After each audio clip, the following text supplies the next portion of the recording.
Hey guys, Freddy here. Welcome back to the desktop for another retro RPG. And I've gone back to this original style of just down onto the desktop because this time I would like to present the final issue of Interface. Now I've gone through all 4 issues of the first volume, which came out in 1991. And this is issue 2, volume 2 from their 1992. And it was the final issue of it. They never released any more after this. Although I do have a couple more zines in a similar format for Cyberpunk, which I would like to cover. Now, first of all, I'd like to comment that it's issue 2, volume 2 on here, but they've misprinted volume 2, number 1 inside. They obviously never updated their text. Now, this is very unlike the others. Whereas the others covered the cyberpunk world in general, issue 1, volume 2, focused on medias and had a much closer focus, whereas this one goes into a crossover between Cyberpunk and Call of Cthulhu, and that's all that's in here really. There's a couple of reviews of role-playing things, but where other issues had reviews of movies and books which they felt sold Cyberpunk and were of interest to people who were games mastering it and playing Cyberpunk, this one doesn't. Anyway, let's have a look at the back cover straight off. In this issue, the test subject performs excellently. Its appetite and vigor are astounding. See how easily it captures its prey. A magnificent specimen. In this issue, the Darktime, a crossover of Cyberpunk and Call of Cthulhu. Ectotechnology of a horrific nature. Cults, what are they, who runs them, and what to expect of them. Transference, a horror mini scenario written in concert with the unspeakable oath from pagan publishing. Policy of Pain, a desert scenario of deceit, death, and apotheosis. Cult profiles, 3 different cult styles and what make them tick. Conversion rules for Cyberpunk 2020 to Call of Cthulhu, and reviews come back to necrology surveys and something else covered by a barcode. So that's what this one is. It's really going into all the details of bringing cults and the Cthulhu mythos into Cyberpunk, which is an interesting idea. I don't think it's a perfect fit, but the way that Call of Cthulhu works in different time periods, so Cthulhu Modern, Cthulhu Victorian, and the sort of Cthulhu Classic of 1920s, 30s, all work fantastically in their own way.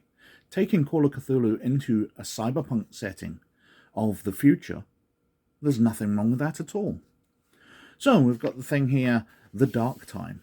The Darktime or CyberCthulhu is a combination of those 2 classics. Well, CyberCthulhu is one thing, CthulhuPunk is another phrase you could use for it, but this is bringing the mythos in. So we talk about what the Cthulhu mythos is in Cyberpunk, introducing people to the old gods. Then we're into a section on cyberware. Now, some of this went on into Chromebooks.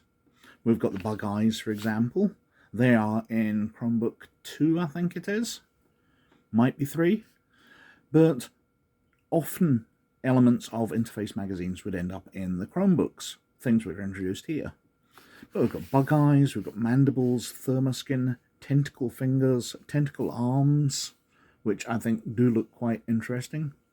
And then we've got Ibon biosystems with the Elderview implant, which gives you the ability to see otherworldly creatures. It's quite interesting. Then we're on to cults. What are cults? Leadership and membership of them. How to create them in the sidebars here.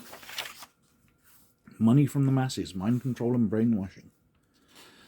We've got random things for subordinate character classes, people who might be members of the cult. Leaving the cult or not. And then we've got some examples, so the Illuminati complex, and bibliography reading into what cults are about. From the dark future to gothic horror. So converting characters from Cyberpunk 2020 to Call of Cthulhu. It goes through all the skills, the attributes, how to convert them across. Other aspects of the game. The net from Cyberpunk is considered another dimension in Call of Cthulhu. Well, that seems a little odd, but okay. How books are handled in a Cyberpunk, so whether they're going to be digital tomes rather than physical books. Magic, monsters, how to run the game. Then we're on to Transference, a CyberCthulhu Darktime scenario by Chris Hockabout and John Tynes. John Tynes is an author I've covered stuff from before on the channel. Absolutely fantastic guy. This is sort of detailing what's come before, the Keeper's information, and then goes through the scenario. The City Church of Our Lord Redeemer. So, talking through how religion kind of handles it, running the cult. It's not a brainwashing cult, not really. The people who attend the church go for the religious high. Call of Cthulhu horror options. Then we've got another cult profile. The Institute for Paranormal Studies. The crux of the problem. Nothing lasts forever, even with their life-extending magic. So a cult based around extending the lives of things. A Policy of Pain, another CyberCthulhu Darktime scenario by Chris Hockabout. We've got vignettes here, so ideas for scenario, short ideas, introductions, things you can do. We've got that scenario, flick through it, places, events within the scenario, what happens on different days, the NPCs from it, new cyberware introduced in it, another vignette, I want a new drug, so an introduction to another scenario idea, an advert for the Complete Strategist, Cyberpunk headquarters, the uplinks, which was the letters page, and there's only a single letter where people respond to it. We've got a lot of details on how to submit articles to Interface, which is ironic given this is the final issue. Got reviews here, The Book of the Worm for Werewolf the Apocalypse, which they see as a dark future game as well, so they feel that's kind of cyberpunk in tone. Chromebook 2, which I've covered previously on the channel, and Necrology, a supplement review by Barton Bellman. So, a short adventure by ANS Games. Now, I covered one of their adventures recently, and I wasn't terribly impressed by how it's written. And reading through this review, it does seem very similar. The asking price of $8.95 for this 32-page supplement might seem a bit steep, until you compare it to all the other products on the market. No fat, filler, or meat byproducts. It's up to the games master to flesh it out into a full-blown adventure. And that's how I felt about the IANUS adventure that I covered, Survival of the Fittest. That it's a very core idea of an adventure, and there'll be a lot of work to do. So it seems that that's how they did their adventures. It wasn't just a one-off.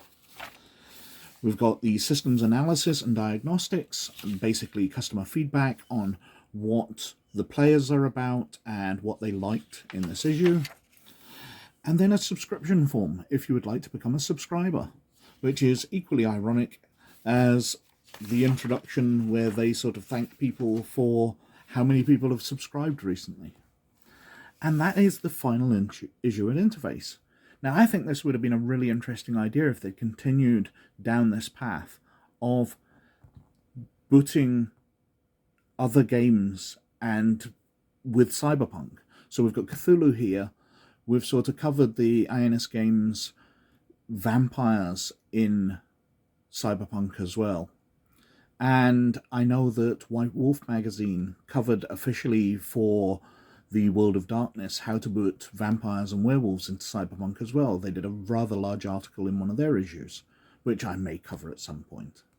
But it'd be an interesting idea how to interface all these other games with Cyberpunk.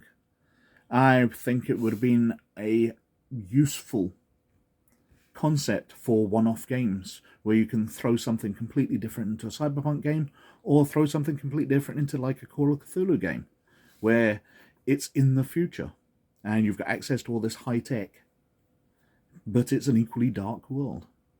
But anyway, I've whittled on for ages as usual, so thank you very, very much for watching. But most of all, as always, you look after yourselves, and I'll catch you later. Bye now.